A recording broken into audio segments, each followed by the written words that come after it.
పట్టణంలోని gate centre Ayyappa Nagar లో వెలిసి ఉన్న శ్రీ శ్రీ శ్రీ భూదేవి కళ్యాణ వెంకటేశ్వర స్వామి దేవస్థానం ద్వితీయ వార్షిక బ్రహ్మోత్సవాల గోడ పత్రికలను శనివారం ఆవిష్కరించారు.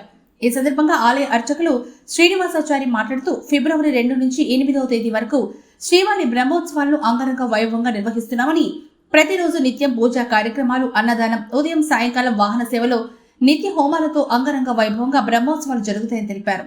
పొదలకూరు మండల ప్రజలు, చుట్టుపక్కల గ్రామ ప్రజలు పాల్గొని స్వామివారి తీర్థ ప్రసాదాలు స్వీకరించి ఆ వెంకటేశ్వర స్వామి అనుగ్రహం పొందాలని కోరారు. ఈ బ్రహ్మోత్సవాలను విజయవంతం చేయాలని ఆలయ కమిటీ సభ్యులు కోరారు. నమో వెంకటేశ. ఫిబ్రవరి 2వ తారీఖున సాయంత్రము 6 గంటలకు మేదిని పూజ అంకురార్పణ అనే కార్యక్రమం జరుగుతుంది. తదుపరి స్వామివారి యొక్క తీర్థప్రసాద వినియోగం ఉంటుంది. 3వ తారీఖు ఉదయము 9 గంటలకు ధ్వజారోహణ కార్యక్రమం ఉంటుంది.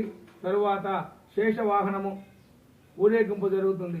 సాయంత్రము 6 గంటలకు నిత్య హోమాలు, కలిసి ఆరాధన, రాత్రి 7 గంటలకు పెద్ద శేషవాహనం గ్రామోత్సవం జరుగుతుంది.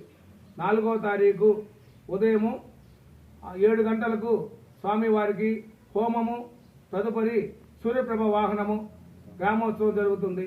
సాయంత్రము 7 గంటలకు నిత్య హోమాలు, కలిసి ఆరాధన, సాయంత్రం 7:30 చంద్రప్రభ వాహన ఊరేగింపు గ్రామోత్సవంగా జరుగుతుంది.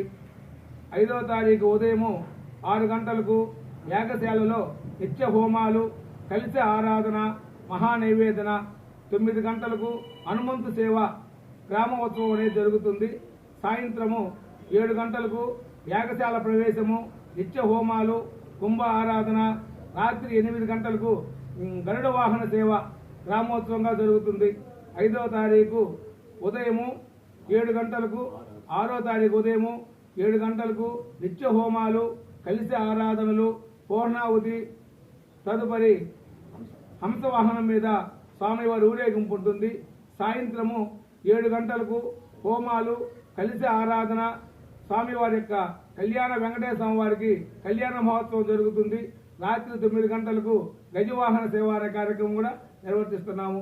తరువాత 7వ తారీఖు ఉదయము వసంతోత్సవము, యాగశాల హోమాలు, వసంత ఉత్సవం కార్యక్రమం జరుగుతుంది. రాత్రికి 7 గంటలకు అశ్వవాహన సేవ జరుగుతుంది.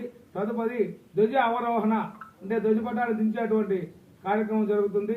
8వ తారీఖు ఉదయం 8:30 స్వామివారికి చక్రస్థానం జరుగుతుంది.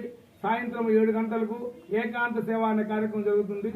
ఈ అగ్నిగుండ పాండురంగ స్వామివారికి అగ్నిగుండ మహోత్సవం కూడా